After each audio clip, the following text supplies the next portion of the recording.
Hey everybody, it's Alan with Bricks and Blocks Gaming, and we've come now to the finale of my 5 Parsecs from Home campaign. This sci-fi adventure skirmish game that I've been playing for 18 battles now was written by Ivan Sorensen and published by Modiphius Entertainment. Win or lose, this will be the last battle Gibbs Renegades face here on my channel, so this standoff will continue until either all of the enemies are eliminated in this custom battle, or until my team gets wiped out themselves. Before I get to the battle, I'd love to hear about your favorite memory from this campaign, whether it's a favorite character, one of the battles that stood out, an interesting story event that happened, a silly die roll, or whatever. So I have a pinned comment in the comment section where you can share those memories with me and the other viewers. But be warned, there will likely be spoilers posted there, so you might want to wait to comment and read until you've watched all the bricks and blocks of turn 18 for my 5 Parsecs from Home campaign. After landing on Bralton 7, Gibbs Renegades traveled to Talfo Yeris' base of operations.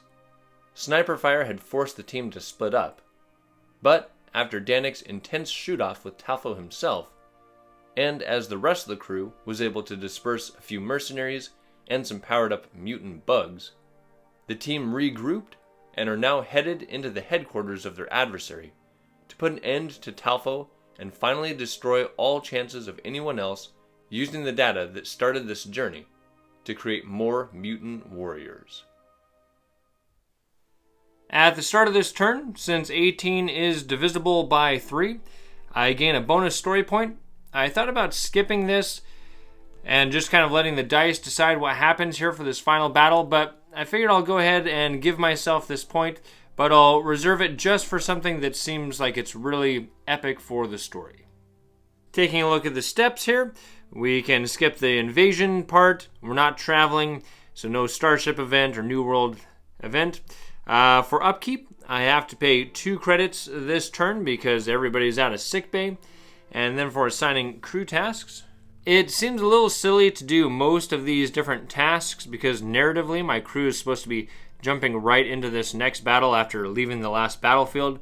However, towards the end of that last battle, Bildara found 2 suits of damaged combat armor, and Dr. O sees them kind of piled up, and he is going to try to repair one of those before this last battle.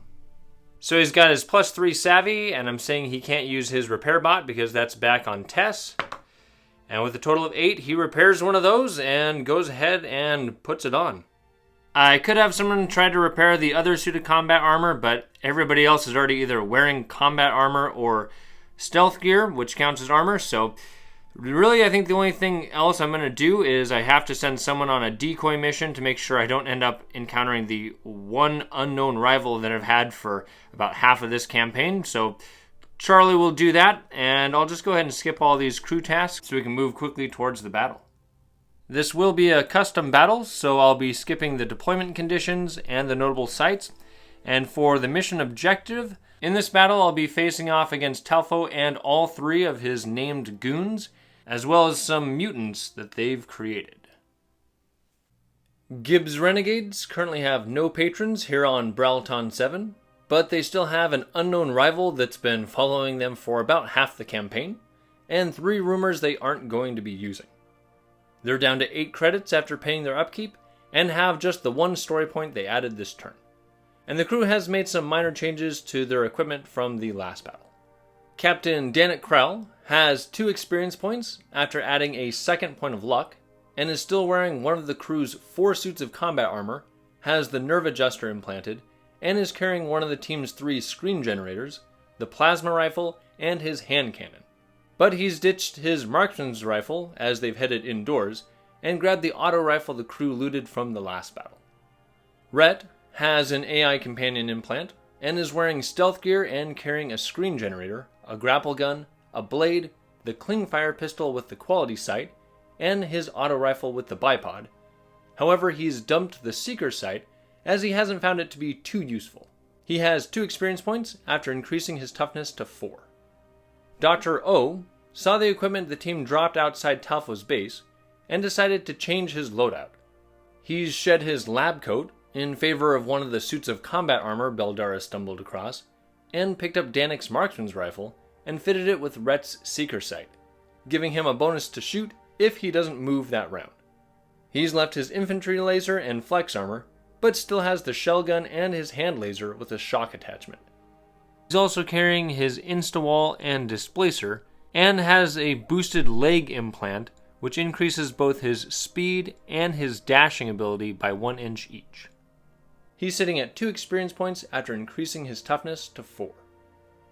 Baffy has 2 experience points after finally increasing his combat skill to +1, and he's still carrying his auto rifle with a tracker sight, a machine pistol with a laser sight attached, Gibbs' brutal melee weapon, a screen generator, and an insta-wall, and he's wearing stealth gear. Beldara has 1 experience point after increasing her reactions to 3, and still has her rattle gun with the nano sludge modification, a blade, and has Danik's old blast rifle. She's wearing combat armor. Ugrok is also wearing combat armor and has his shatter axe, an auto rifle, and a blast pistol. He has a sonic emitter, a concealed blade, and the implanted neural optimizer. He has 2 experience points after increasing his combat skill to +2. And Charlie, as usual, is equipped with his glare sword, the rattle gun with the stabilizer modification to ignore its heavy trait, and wearing combat armor. Of note, the crew has some consumables they've apparently been hoarding, including 5 stills, which give a temporary +1 combat at the cost of not moving in the current and following round, 1 combat serum, which gives the user +2 speed and +2 reactions for the rest of the battle, and 2 stem packs, which can be used when a figure would become a casualty. Instead, they're still alive with just a single stun. Gibbs Renegades entered Talfo's base on the upper level, which housed numerous incubation chambers where various mutants were being created. Danik and his crew were able to fight off more security forces and destroy much of the computers and equipment used to create the mutants. With no sign of Talfo, the team took an elevator down to the lower level, where they were immediately met with sniper fire. The team now finds themselves pinned down in the base's shipping bay, where Talfo and his men are prepared for a final standoff against Gibbs Renegades. In this battle, Gibbs Renegades are facing off against Talfo Yeris and his crew, and some mutants. And my team is finally going to see the strength of what has been created with the mutation data stolen from Galactic Solutions. There is a lot of custom stuff going on in this battle because I really want to make the finale special, and hopefully it doesn't make it too confusing or anything. The mutants starting on the battlefield aren't brainless ragers like the Krorg mutants from the last battle. These guys will seek cover and try to strategically engage my crew. They all have claws that deal +2 damage in combat, and 4 of them have blaster rifles and will generally try to keep their distance unless within range to force a brawl. And the other 2 spit acid, which counts as a hand laser, and they will actively attempt to move into brawls but will try to stay in cover as well. They all have a speed of 6, toughness of 5, armor save of 6, and combat of +1 when shooting, or +2 if in a brawl. The 4 named characters all have luck, but instead of making random movements with it, each of them will do something specific when it's triggered, and at that time all of their current stuns will be removed. And once they've used all their luck, they cannot be eliminated by the 3 stuns rule. They have to be killed. Jackal has a speed of 7, combat +2, a toughness of 5, and 1 luck point. He's wearing stealth gear, which gives his opponents -1 to hit if beyond 9 inches away, and he's carrying an auto rifle, a machine pistol, and a blade. He has quick reflexes, which allow him to act before my quick phase each round, and when he uses his luck, instead of a random movement, he'll immediately activate.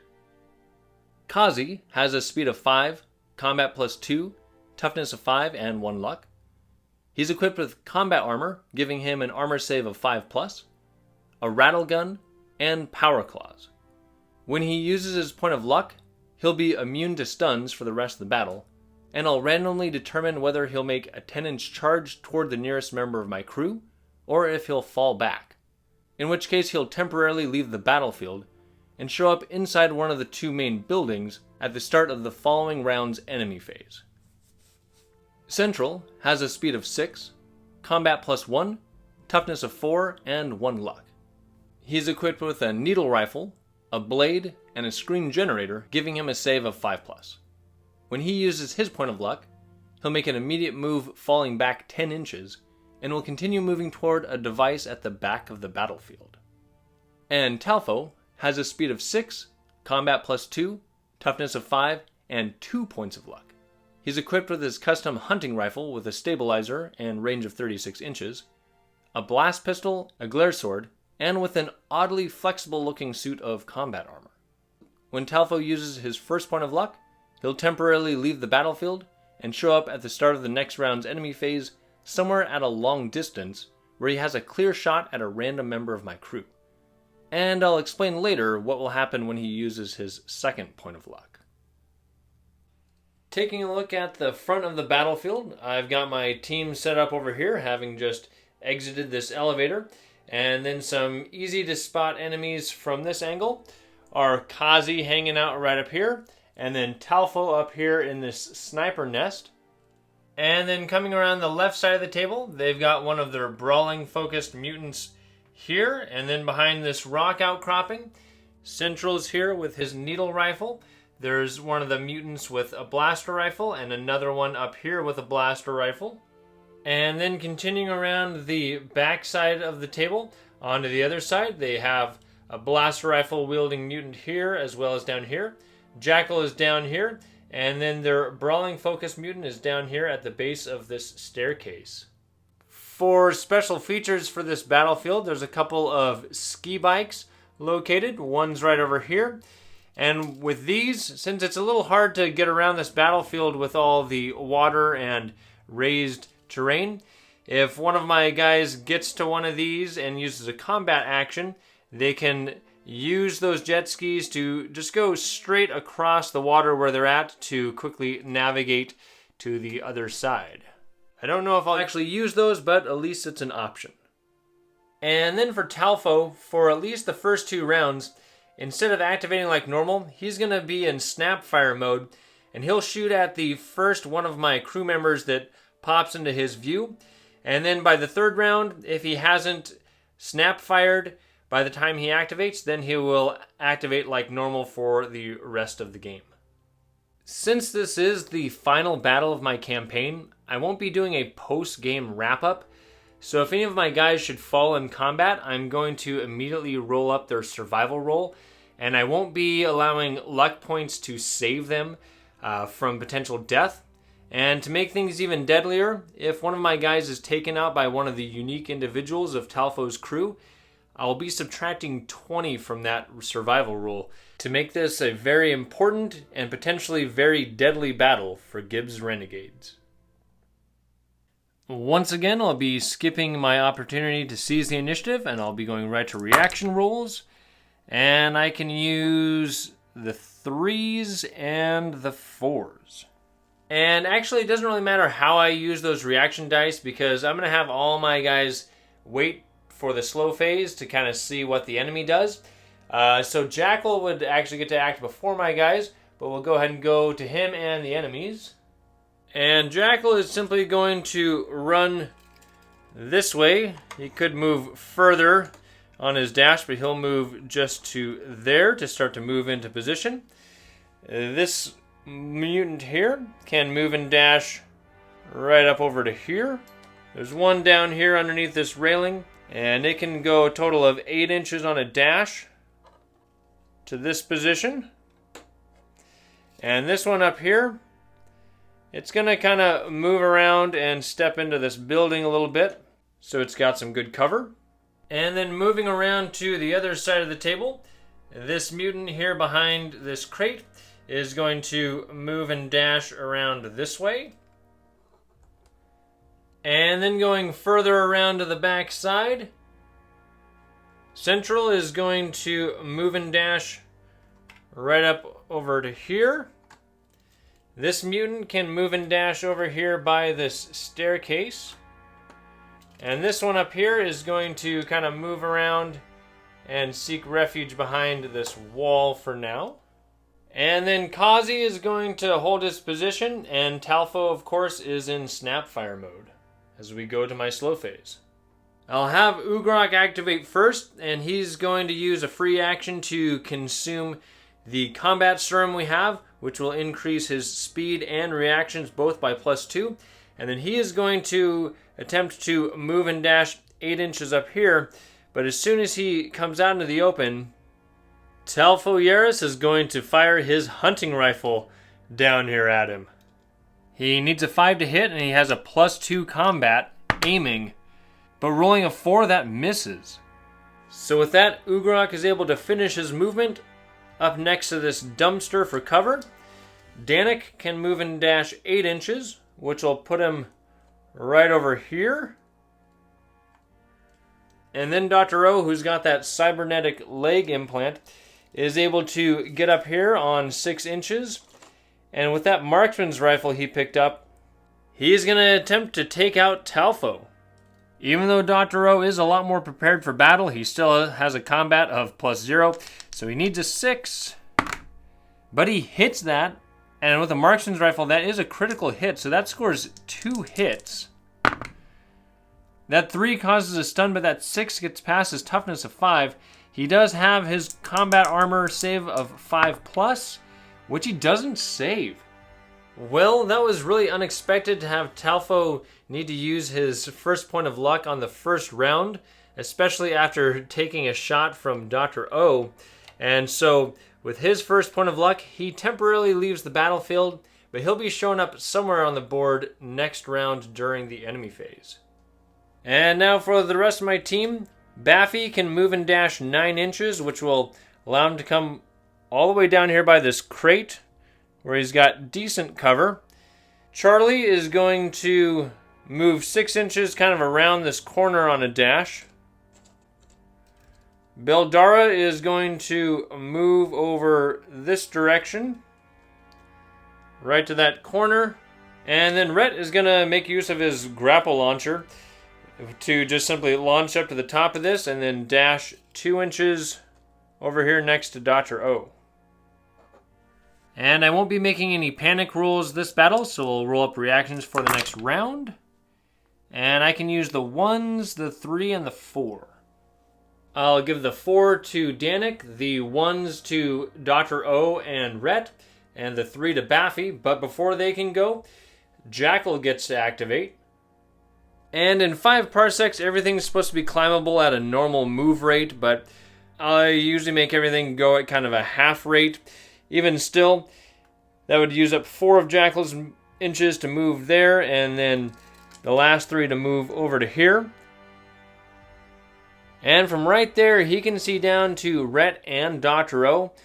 It would be a wide open shot to Rhett, but he's wearing stealth gear, which makes it an equally difficult shot to hit either of them. And since Dr. O just took out Talfo, Jackal is going to fire his auto rifle at the Doctor. He needs a 6, but he has a +2 combat. The first shot misses with just a 4. And the second shot, that one misses and it's not aimed. And now for my quick phase, Dr. O wants to fire his marksman's rifle down here at Jackal, but Jackal is wearing stealth gear, which would make that shot impossible with his combat of 0. So instead, both Dr. O and Rhett are going to go into Snapfire mode, as is Baffy and Danik as well. And with him in Snapfire mode, we'll start out with this mutant here who's going to try to run up to some cover. And as soon as he pops out, Danik is going to fire his plasma rifle. It only has a range of 18 inches, but that is in range. It has 2 shots this round. First shot, that misses, but I suppose that is aimed. So he'll fire again. With a total of 6, needing a 5 with a wide open shot. That does hit against toughness of 5. That gets past its toughness, armor of 6+. It takes it down. So this creature leaps out from behind this crate and is not expecting plasma rifle fire right into him. And next, over here, neither of these two can get into a range where they can shoot at any of my guys. So this mutant is going to move up over here. And Central is going to just move a little closer but stay in cover there. And a little further around the corner, this mutant here also can't get anywhere where he can shoot. So instead he's going to move 3 inches over, 3 inches down, and dash another couple inches right over to here. And now we'll go to the middle of the board where Kazi is going to step forward. And as soon as he gets around this corner, Dr. O is able to snap fire at him. Trying his luck again. He needs a 6 because he's shooting into cover. That is another critical hit with that marksman's rifle. First shot against toughness 5 does not get past it, and second shot causes 2 stuns to Kazi. So Dr. O, showing a combat prowess he hasn't shown before, ends up hitting Kazi and pushing him back 2 inches, causing 2 stuns. And with Rhett still in snapfire mode looking down this way, the mutant that's hanging out back here doesn't want to get into Rhett's sight, so instead it's going to move around here 6 inches so it can see Baffy. But as soon as it can see Baffy, Baffy can see him, and Baffy will snapfire at him. Now the rules for snapfiring don't say you have to declare ahead of time which weapon you're using, but I think you really should. Baffy would be using his auto rifle, not his machine pistol, which would be better at this close range. So with his auto rifle, he's got +1 combat, needing a total of 6, firing into cover. First shot misses, and the second shot, that misses, but it's aimed, so that hits against the toughness of 5, causes a stun.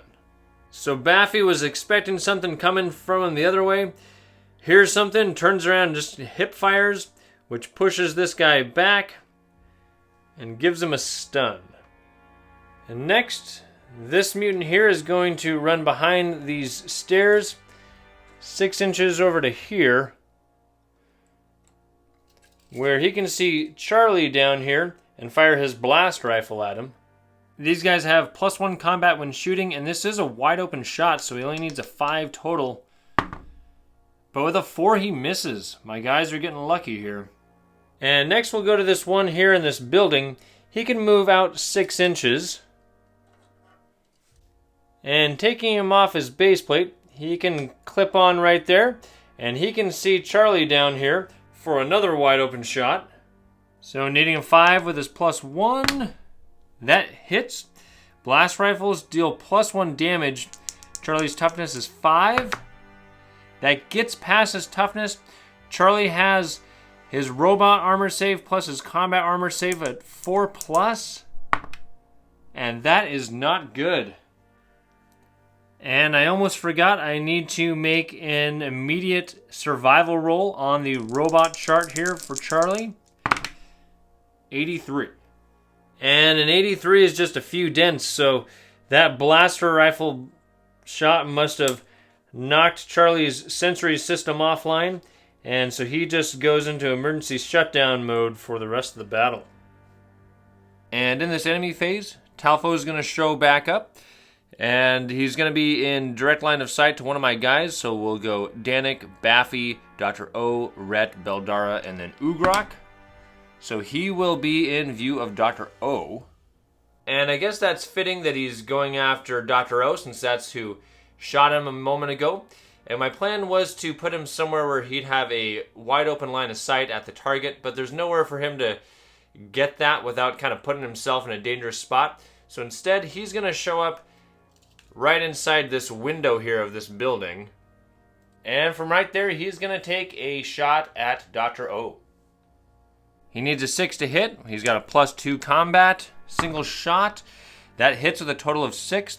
That's +1 damage. Dr. O has a toughness of 4 right now.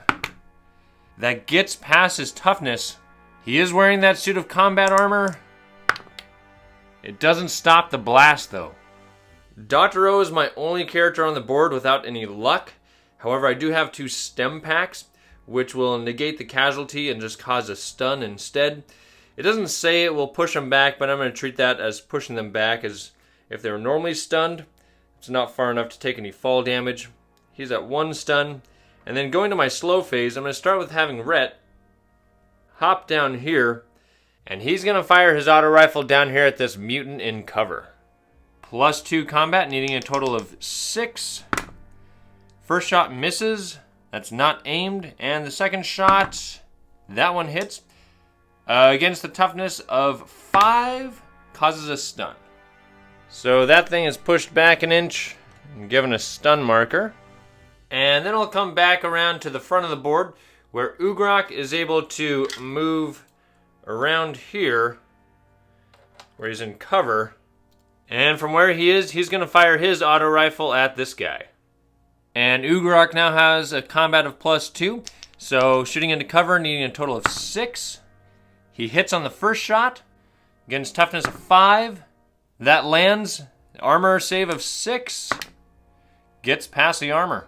So Ugrok charges over, takes aim, and takes out that guy. And the only member of my crew still to activate is Beldara. And she's just simply going to move and dash 7 inches right up to where Ugrok had been. And after 2 rounds, I've taken down 2 mutants, used up one of Talfo's luck points, stunned Kazi, and stunned another mutant. But that has come at a cost, as Charlie was taken down before he could really do anything, and I've used up one of my stem packs. Normally I'd roll up a battle event right now, but I decided I won't be using those this battle, as there's already enough random stuff going on, so we'll roll up some reactions, only 6 this round. I can use the 1s, the 2, and the 4. I'll give the 1s to Beldara and Ugrok, the 3 to Baffy, and the 4 to Rhett. But before they can act, Jackal gets to go. And since he can't get to where he can see any of my guys, he instead is just going to climb down here and move over here to cover with his 9-inch move plus dash. And then coming back around to the front of the board, Rhett is going to try again to take out this mutant with his auto rifle. And this is still shooting into cover. First shot +2. With a total of 8, that hits. Against toughness of 5, that connects, but then he's got his armor save of 6, which he misses. So last round, Rhett's shots didn't quite land where he wanted him to, but this thing stumbles back. Rhett takes another shot and takes it down. And Baffy is also hoping to take out the enemy he fired at last round. He's going to hop around here and pull out his machine pistol. So being a pistol, it gets a +1 bonus at this range, and it also has a laser sight which gives another +1. So he's got a total of +3, and this is a wide open shot needing a 5. First shot, that hits with a total of 6 against a toughness of 5. That gets past its toughness. It has an armor of 6, and he takes it down. So after his hip firing with his auto rifle last round didn't take the thing out, Baffy just pulls out his pistol and takes this thing out. And to finish up my quick phase, Beldara is going to go into Snapfire, and Ugrok is going to run around this staircase to this other side. And from right there, he can see this mutant down here, and he'll fire. This is wide open with a +2 combat. First shot, that easily hits. Against toughness of 5, causes a stun, and the second shot from the auto rifle, that misses, and it's not aimed. And that mutant was not expecting someone to come from that direction, so it jumps out of the way of that blast. And we'll go to the enemy phase. And we'll start out with this mutant up here on this tower. And it's just going to come around this side to where it can see Ugrok down here wide open and fire its blast rifle. +1 combat, needing a total of 5. That misses, not aimed. And with that unsuccessful shot, the mutant that Ugrok just shot at is going to fire at him. Ugrok has cover, so the enemy needs a 6 with a +1. And I say that you cannot aim if you're stunned.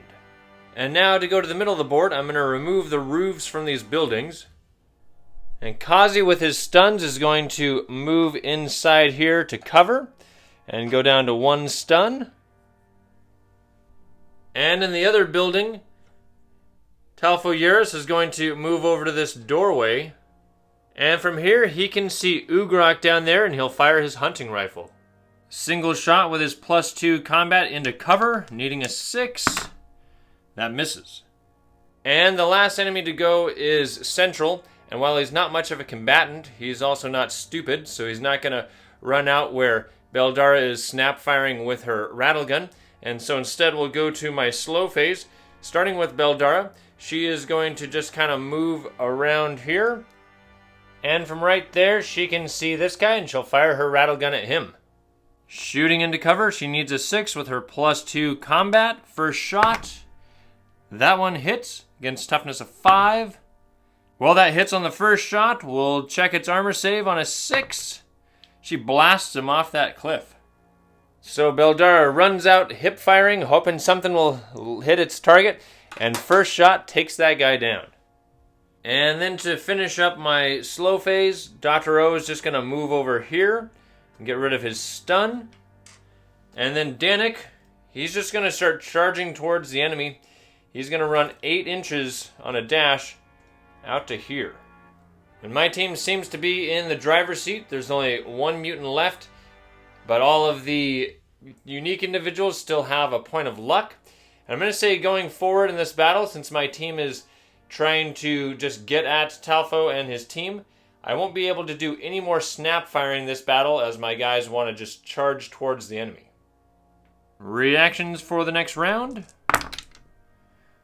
I can use just the 1s, that's not good. So I'll give those 1s to Danik and to Ugrok, but first we'll go around the back to Jackal's turn. And he's actually going to fall back a bit, back here by this pillar. And I had to move some of the terrain to see the angle, but from right there he has a wide open shot through here to Ugrok. So this could be bad. +2, wide open, needing a 5. First shot misses though, and the second shot, that one hits against Ugrok's toughness of 5. Gets past his toughness. He has his armor save of 5+ with his combat armor. It gets past that, so he's going to have to use his point of luck. He's going to end up moving 1 inch that direction. So from the front of the board, that direction would put Ugrok right out over here, which makes sense. He's kind of jumping out of view from Jackal. And he kind of wants to fire back at Jackal, but there's a mutant down there he's more concerned with at the moment. So instead, he is going to move 6 inches back here to cover. And from there, he'll fire wide open to this mutant. First shot with a +2, needing a 5. That hits against toughness of 5. Causes a stun, pushes him back. His second shot, that one misses. So that pushes this creature 1 inch this way and gives it a stun. And with it being there, for Danik's activation, he can move 6 inches right behind this crate, and now he can see this creature, so he'll fire his plasma rifle with 2 shots. And actually, he'll fire the auto rifle he has. If he fires his plasma rifle, he can only fire it with 1 shot next round, and he wants to save that for a higher priority target. So auto rifle, first shot, wide open with a +3, that hits against toughness of 5. If I'd used the plasma rifle, that would have taken it out, but that's a second stun. And the next shot, that one hits against toughness of 5. That's another stun, but that is a third stun. So with all the bullets flying around, this thing kind of stumbles around and apparently hits its head on this rock and just gets knocked out of the battle. And now for the enemy phase, Central is going to start things out by running 5 inches out here,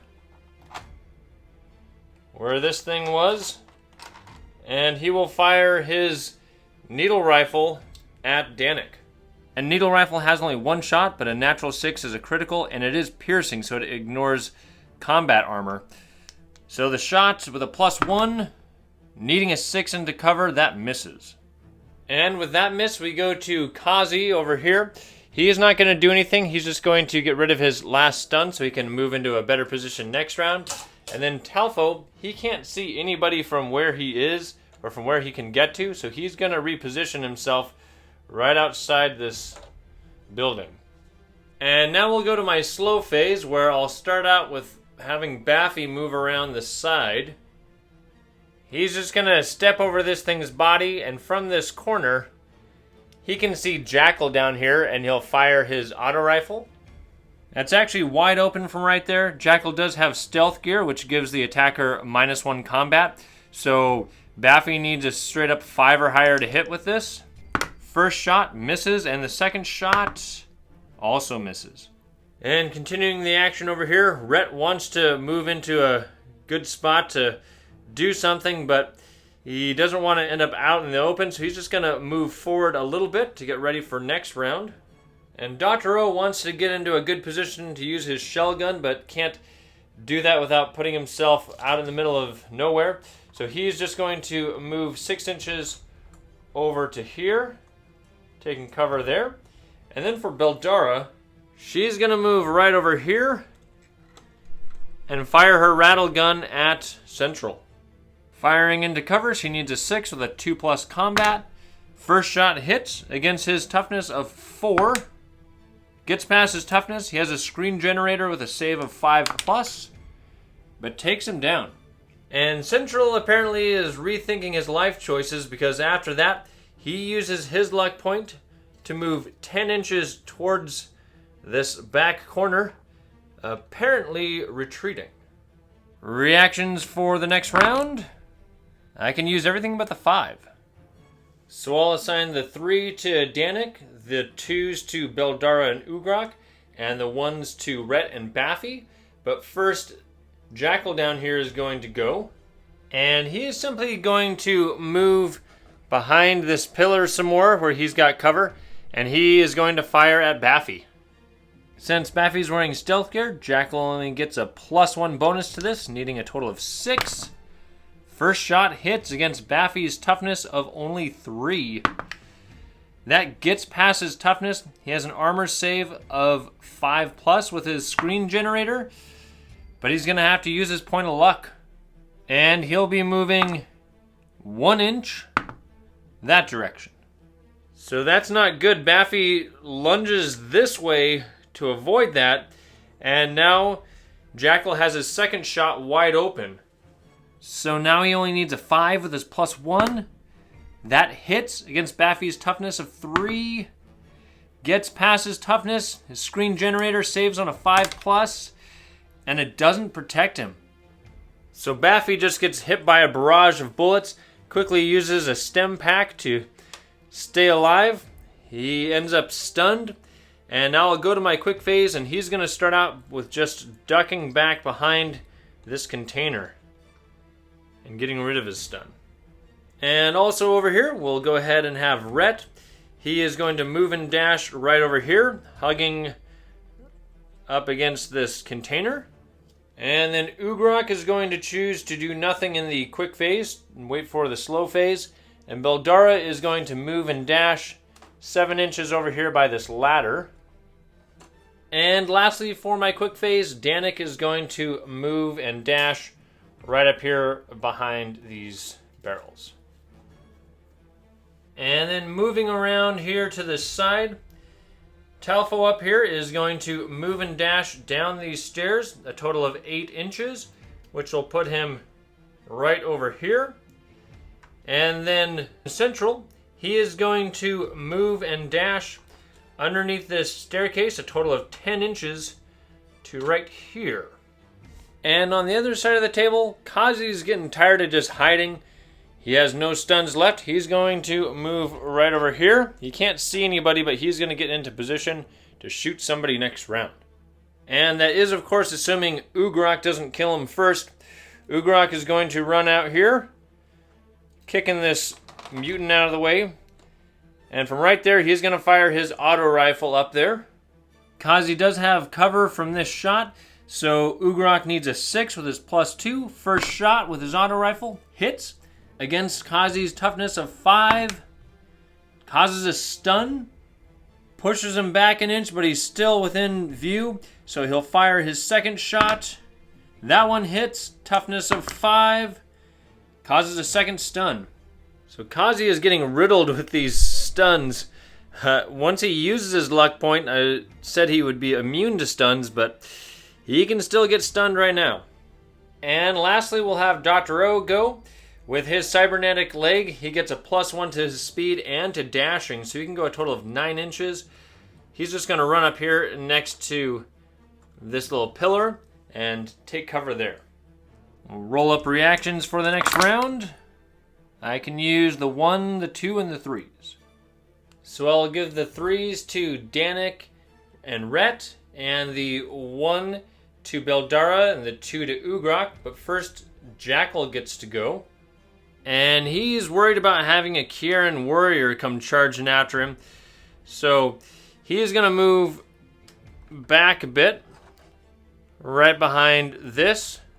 And from right there, he has a clear shot underneath this structure at Beldara.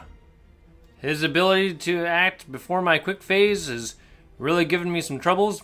First shot wide open, +2 combat, needing a 5. That hits against Beldara's toughness of 5. Gets past her toughness. She's got an armor save of 5 or 6. She saves. She takes 1 stun. And the second hit, that hits with a total of 6 against her toughness of 5. She takes a second stun. And she was so focused on trying to get to Kazi that she totally forgot about Jackal back there. She gets hit twice. Takes a couple stuns, but she's not really phased. We'll go to my quick phase, and she's going to unload her rattle gun back at her enemy. Since her stuns caused her to move, I'm saying the heavy trait from her weapon kicks in, so that cancels out her nano sludge. And then Jackal has his stealth gear, giving her a -1 to hit. So she has just a +1 bonus to this, needing a 6 on 3 shots. But the first shot hits against a toughness of 4 for Jackal. That causes 1 stun and pushes him back. Second shot, that one also hits against his toughness of 4. That one gets past his toughness, and his only armor is the stealth gear, so he has no armor save. So Beldara gets to remove one of her stuns after activating, and then Jackal's special thing when he uses his luck is he gets to, well, first remove all his stuns, and he gets to immediately activate. So he's going to just run back here to some better cover, and he's going to fire at Beldara. This is wide open again. First shot, +2 to hit. That hits against Beldara's 5 toughness. Gets past her toughness right away. Armor save of 5 or 6.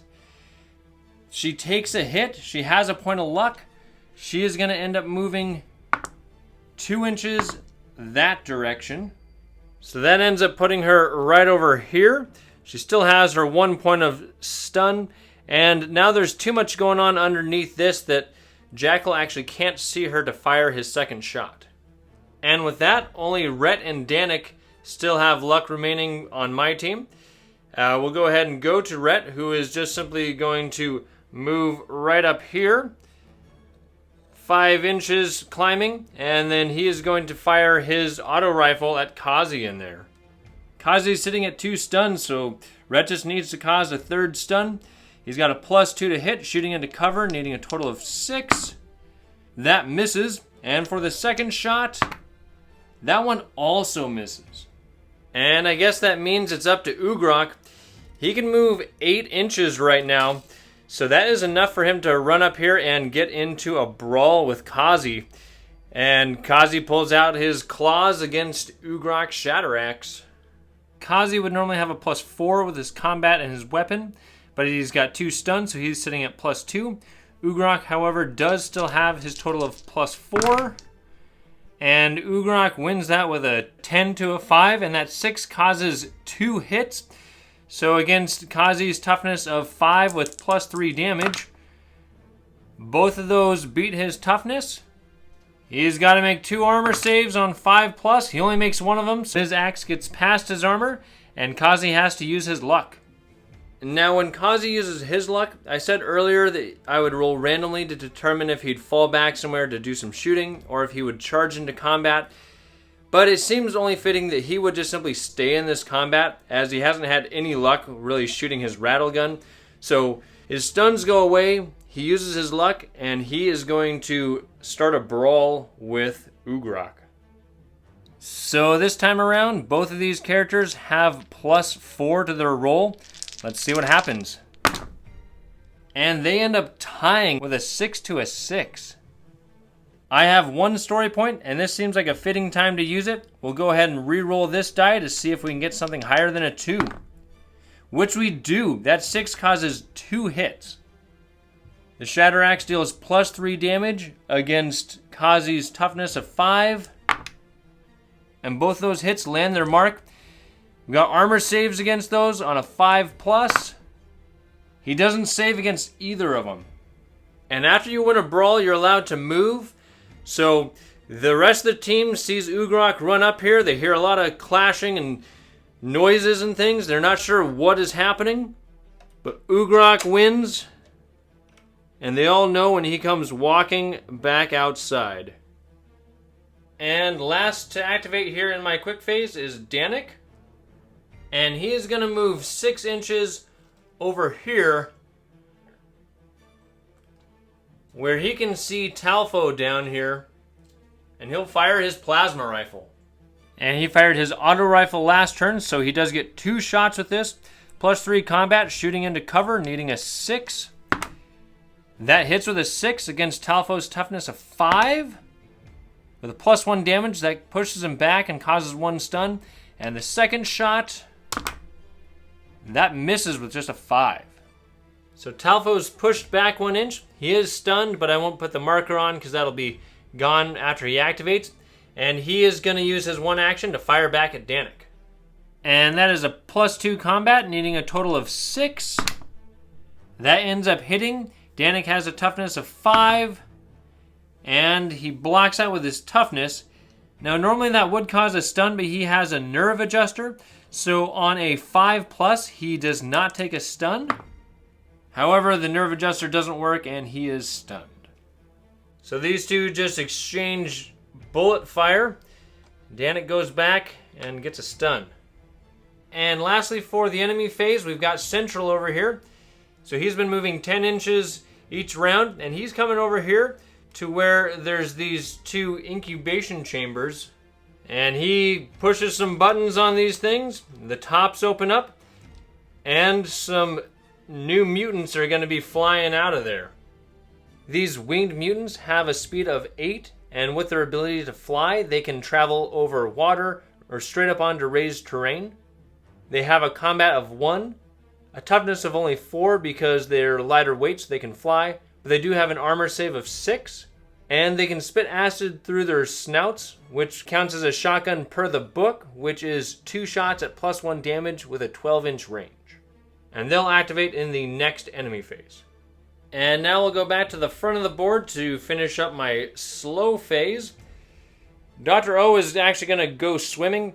This is 3 inches across. You can swim or go over rough terrain at half speed, so they'll eat up 6 of his inches. He'd have a total of 9 normally, with his dash and his boosted leg. So he'll be able to travel 3 more inches once he gets out, which will put him right over here.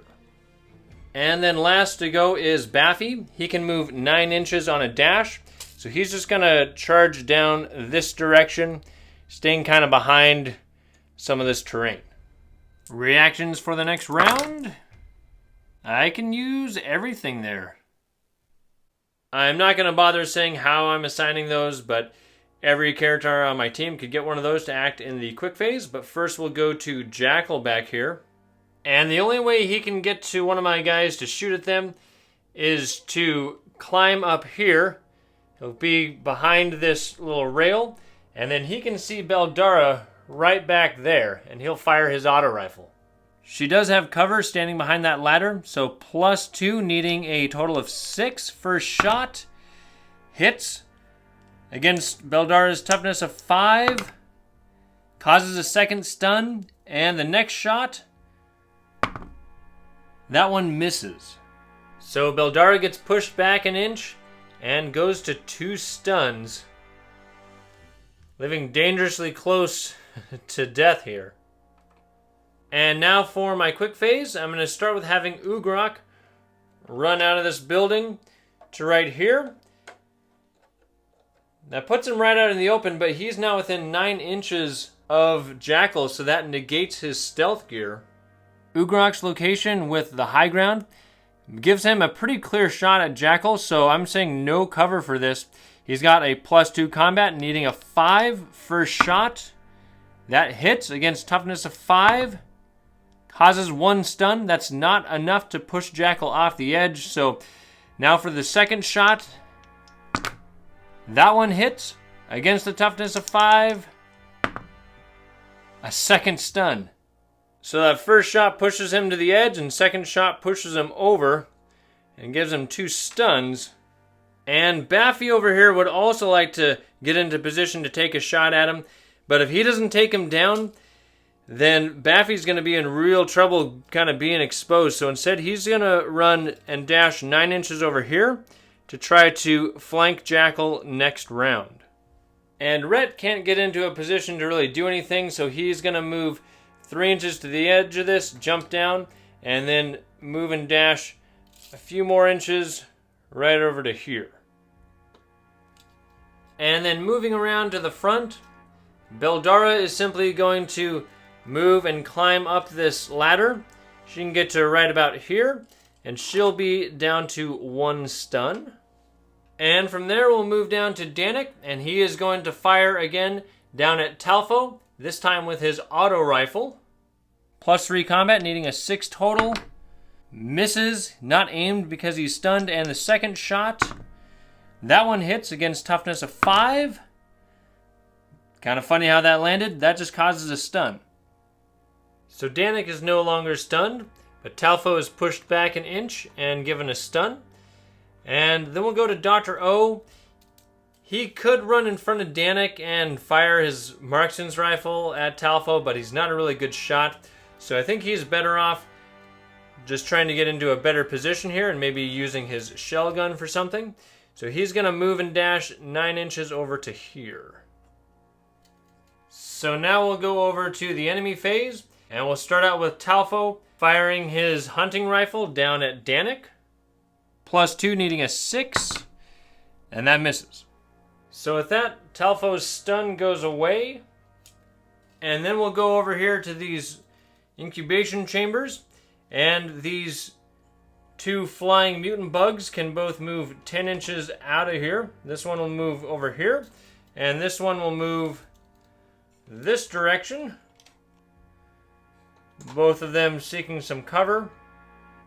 And then Central, he's back to just his normal movement rate, but he can move 6 inches this way, hiding behind this pillar. And we'll roll up some more reactions. I can use the 2s, the 1, and the 4. I'll give the 1 to Dr. O, the 2s to Danik, and to Ugrok around the backside. And we'll have Jackal activate first, though. And since he's stunned, all he's going to do is move back here into better cover and go down to 1 stun. Then for my quick phase, we'll go to Ugrok. And he's also in need of just finding some cover. He's going to run down this ladder and then over behind this so that the new bugs that showed up can't see him. And then we'll go back around to the front where Danik is going to activate. He fired his auto rifle last round, so he'll fire his plasma rifle this round at Talfo. He needs a 6 because he's shooting into cover with his +3 combat. First shot, that one hits. That's with +1 damage against toughness of 5. That beats his toughness. He has an armor save of 5+ with his combat armor. That gets past his combat armor. Talfo has 1 point of luck left, so Danik hits him. He sees Talfo kind of stumble backwards and then kind of limp off into the shadows where he can't quite see him around the corner, so he's not sure where he's gone. And I could have Dr. O go here in the quick phase, but I'm actually going to have him wait until the slow phase. So we'll go to the enemies, and we'll start with this mutant over here. It can move 8 inches right over to here, and then fire its shotgun spit here at Danik, who's got cover. So that's 2 shots with +1 combat, needing a 6+ to hit and cover. First shot, that one misses, not aimed, and the second shot, that one does hit against Danik's toughness of 5 with +1 damage. That gets past his toughness. He has an armor save of 4 or higher with his combat armor and screen generator, and he saves with his armor. So from that blast, Danik is pushed back an inch, and I almost forgot about his nerve adjuster. 5+ will prevent the stun. So he's actually not stunned. And from there we'll go around to the back side of the board where the other bug that they have can fly 8 inches as the crow flies straight up here. And he can get to right there where he can see Beldara and he'll shoot some of his shotgun spit.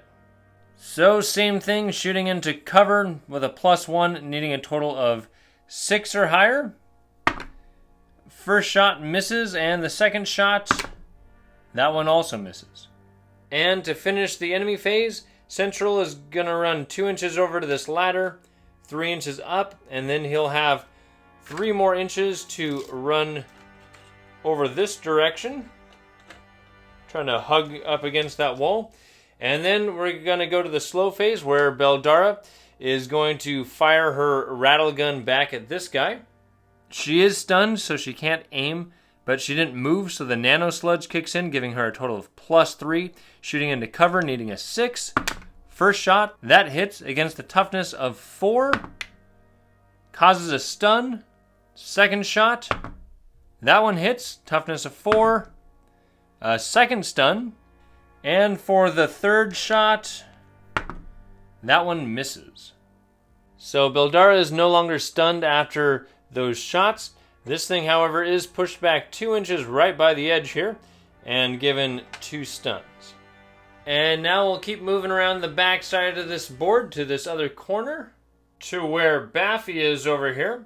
And he is going to move around this crate 6 inches, 7 inches to right there. And he's beyond the range of his machine pistol, so he's going to fire his auto rifle at Jackal.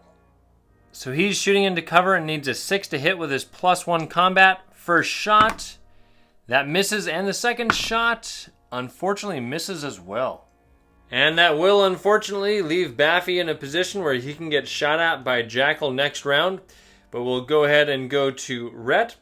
He is going to move and dash 7 inches right under here next to this pillar. And back around to the front to finish off this round. Dr. O is going to make a movement over here by this machinery, and he is going to fire his hand laser right at this mutant. It's a pistol and it has the snapshot ability, so that gives it essentially +2 total to this shot, needing a 6 shooting into cover, but that misses. And the actual reason he misses is because he looks down the battlefield and he sees Talfo hiding behind some machinery, and he appears to have a syringe in his hand. He watches as Talfo injects himself with the syringe, and then hears him let out a violent scream, which turns into more of a guttural, monstrous roar. And Dr. O realizes that Talfo has discovered the true power that the mutation data contains. And I've decided to really go all out on customizing Talfo's final mutated form. He now has a speed of 7, his combat skill is +3, and his only weapons are his fists, which count as +3 damage melee weapons. He can't be stunned or pushed back from gunshots, and he has a toughness of 6. Instead of an armor save, he counts as always having cover, and each time a hit gets past his toughness score is reduced by 1. And the hit that finally brings his toughness to 0 will kill him. So as well as needing to take out this mutated Talfo, the team also still needs to take out 2 of these mutant bugs, get the final hit on Central and the final hit on Jackal. We'll go ahead and roll up reactions for the next round. And I get a 1, a 2, and 2 4s that I can use. I'll give the 2 to Beldara, the 1 to Dr. O, a 4 to Danik. Everybody else I'll have act in the slow phase, but first we'll have Jackal go. And since he is stunned, all he's going to do is shoot at Baffy. But this is 2 shots with a +2 combat, needing a 6 or higher to hit. First shot, that one misses, and the second shot, that one misses too. And after he activates, his stun will go away. And then to start out my quick phase, we'll have Beldara fire her rattle gun to try to take out this mutant. With 3 shots against an enemy that already has 2 stuns, she's probably going to succeed with this. She's got a +3 with a nano sledge, needing a 6. First shot misses, and the second shot, that one hits against toughness of 4. Gets past the toughness, but it does have the armor save of 6. She splatters it. So this bug goes down, and then on the other side of the battlefield, Dr. O, after seeing what Talfo just became, he wants to take a step back here. He's going to move 6 inches over here and then fire his shell gun at this mutant. He can see the target location, so this hits on a 4+. That hits against the toughness of 4, causes a stun. So that grenade blast pushes this thing back 1 inch to right here, gives it a stun. And then Danik is going to run over here. He has to kind of end up out in the open so he can actually see the thing, and he's going to fire his auto rifle at it. The thing does have cover behind those rocks, so Danik needs a 6 with his +3. First shot, that misses, and the second shot, that one hits with a 6 against the toughness of 4. Gets past the toughness and its armor save of 6. The second shot takes him down. And with that shot, both of the bugs have now been taken out on this round. And now we'll go to the enemy phase, where Central will start out by just simply moving over to right here, and he's going to fire his needle rifle at Beldara. This has just 1 shot, shooting into cover with a +1, so needing a 6. That does hit. That goes against Beldara's toughness of 5.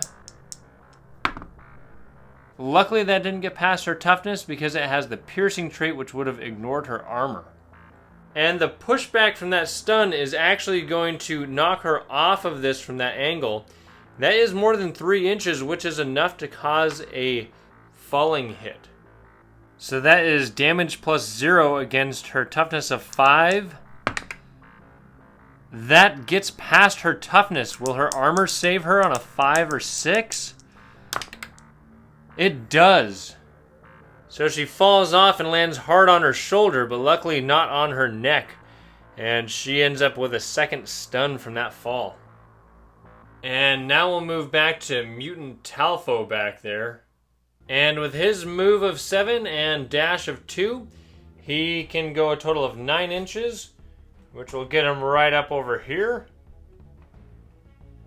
Actually, he doesn't need to stay in cover because I'm saying he always has cover. And from there, we'll continue around the backside to Baffy. So if he uses his auto rifle again, the tracker sight would give him a bonus to hit. But instead, he is going to move out into the open right over here where he can get a wide open shot and fire his machine pistol from close range. So combined with his combat, that gives him a total of +2, needing a 5 to hit. First shot, that misses, not aimed, and the second shot, that hits against the toughness of 5, causes a stun.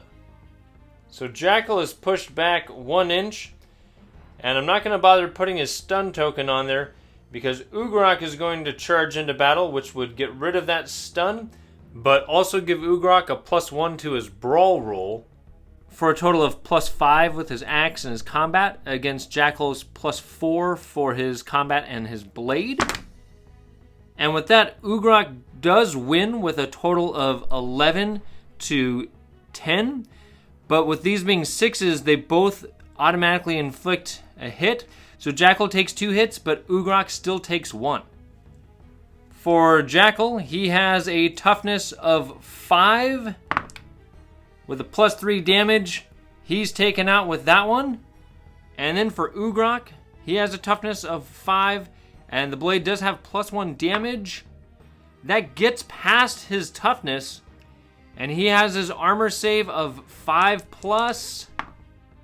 but he doesn't make the armor save. And that means he has to make an immediate survival roll. And this is at -20 since he's facing off against one of the unique characters. And with just a 3 -20, that is a negative result, which means he definitely did not survive that. So Ugrok charges around the corner, swinging his axe, but Jackal's lightning-fast reflexes kick in. He pulls out a blade and finds a soft spot in Ugrok's armor, just as Ugrok's axe slashes across the pilot's body. And that's when Ugrok realizes that he too has been mortally wounded. Well, I'll move on to Rhett, who doesn't know the fate of his ally, but the battle must go on. He's going to move 2 inches over to this ladder, about 3 inches up the ladder. And from right there, he's got a wide open shot with his auto rifle at central. So he needs a 5 with his +2 combat. First shot hits its target against toughness of 4. Causes a stun, and the second shot, that one also hits, toughness of 4, just causes a second stun. So Rhett just comes charging up this ladder and kind of fires wildly. Central's able to jump back, but takes a couple stuns. I only get to roll 5 reaction dice for the next round, and I can use just the 3s. I'll give those 3s to Danik and to Rhett. And since Jackal won't be activating before my quick phase this turn, Rhett will start out with firing his auto rifle again at central. And Rhett's bipod kicks in, giving him a total of +3 to this, needing a 5 first shot. That is a hit against toughness of 4. That doesn't get past his toughness. That is a 3rd stun, but I'm saying these guys cannot be taken out by the 3 stuns rule after their luck has been used. So we'll fire the second shot. And that one does hit with a total of 5 against toughness of 4. That does get past Central's toughness. Will it get past his screen generator on a 5+? He does not save. So Rhett repositions himself and guns down this hacker. And with no henchmen left, this takes me to my final battle of trying to take out Talfo. And Danik's my last character to move in my quick phase. He's going to move right over here. And from there, he is going to fire his plasma rifle down there at Talfo. Alright, he's got 2 shots. He needs a 6 to hit with his +3 combat. That does hit against a toughness of 6 with +1 damage. That is a total of 6, so that hits, bringing Talfo's toughness down to 5. The second shot, that one hits with a total of 7. Now against toughness of 5 with +1 damage, doesn't get past the toughness. And that hit further enrages the mutinized Talfo as he charges 9 inches right over here, just kicking this dead body out of the way. Going to my slow phase, Dr. O is actually just going to climb up this crate and move over here a little bit. And he's going to launch a grenade with his shell gun at the feet of Talfo. This would normally need just a 4 to hit because it's wide open, but Talfo always counts as in cover now, so this needs a 5 or higher to hit, which it does not. And lastly, Beldara really wants to do something to contribute against Talfo, but she is still stunned, so she's just going to move 5 inches over here to the base of the staircase and go down to 1 stun. I'll roll up the reactions for the next round, and I can use everything there. And most of my team can't do anything worthwhile during the quick phase, except for Danik and Dr. O, so I'll just have them activate. Dr. O is just going to move back a couple inches and then fire his shell gun again at Talfo. So this needs a 5 to hit again, which it does hit against the current toughness of 5 for Talfo. Doesn't hit him. And next I'll have Danik run 6 inches this way, and he is going to fire 1 shot from his plasma rifle at Talfo. Since it's overheating, he only gets to fire the one shot with his +3 combat, needing a 6. That does hit against a toughness of 5 with +1 damage. Drops his toughness down to 4. For the enemy phase, Talfo is going to dash 9 inches, running over all this, getting almost close enough to start a brawl. Beldara is going to do what she can here. She's going to make her way up this staircase and get rid of her last stun. And the rest of my team is probably going to be a little late to the action as we move around to the back of the battlefield. Rhett is going to dash 7 inches across this platform, around this corner. And Baffy wants to help his dying comrade, but Ugrok yells at him to finish the mission. So he's instead going to move 9 inches down this way. And now with everyone having activated, we'll see if my team can take out Talfo before he ends up in close combat with Danik over here. Reaction rolls. I can use all of these again.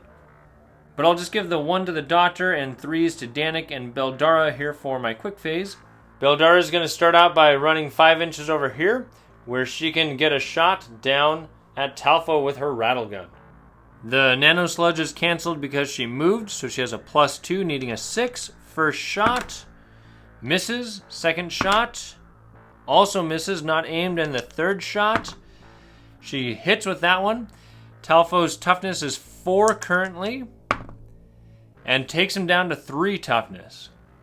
And then Dr. O is just going to move over here to this edge, where he's within 6 inches, and he's going to fire his hand laser. The pistol and the snapfire traits give it a total of +2, needing a 6. He misses. That's not aimed. And Danik decides he's done running. He throws down his plasma rifle, pulls out his hand cannon, and fires it at close range. Being a pistol gives him an additional +1 for a total of +4, needing a 6. And that hits against the current toughness of 3. With +2 damage, that causes another hit, reducing his toughness down to 2.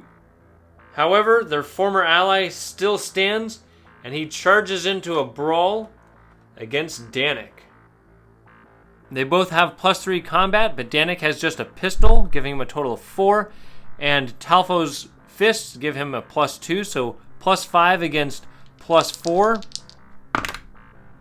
And not only does Danik actually win that, but Talfo's 1 gives Danik a second hit, and since Talfo is sitting at just 2 toughness, means both shots from the +2 damage hand cannon will hit. The first one bringing him down to 1 toughness, the second one down to 0, and that'll take him out. So Danik fires his hand cannon at the mutant once, but it's not enough. The thing charges at him.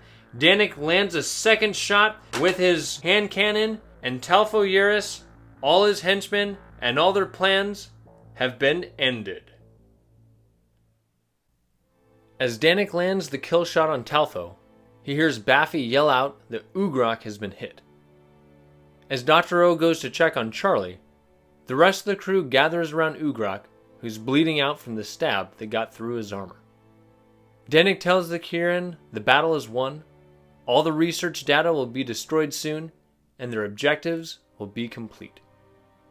As the warrior considers the enemies he slayed in this battle, and those he slayed to get here, a smirk arises on his usually grim face, as he lets the knowledge that he fought to the bitter end soak in. His face becomes serious again, and he tells the crew that since joining them after his brother's death, he's viewed their team as his family, and his final wish is to have a warrior's burial next to Gibbs, the man whose courageous sacrifice led him to join the group of renegades. After he passes, the crew sets explosive charges throughout Talfo's base, boards Tess, and watches the whole place explode from the sky. After burying Ugrok back on Galdos 5, the crew took some time to reminisce about their adventures. Orion Omeris, who joined Galactic Solutions with the motivation of gaining wealth, realized there's good he can do with his skills. And being more comfortable now in hostile situations, and with the help of his friend and security bot, He and Charlie boarded a transport shuttle and headed to a war-torn planet, where Orion began serving as an actual doctor to those in need. Rhett surprised the crew by telling them he was done with Tess. The ship was a reminder of a love he had once lost, but he's found new love back on Duburu and decided that settling down was more important than the fame he once strived for. As for Danik, Baffy, and Beldara, there was an unknown rival that had been following them for some time, and the three of them decided that even though Gibbs Renegades was officially no more, there were still more adventures to be had. So they boarded Tess and set out to track down this rival and begin a new journey.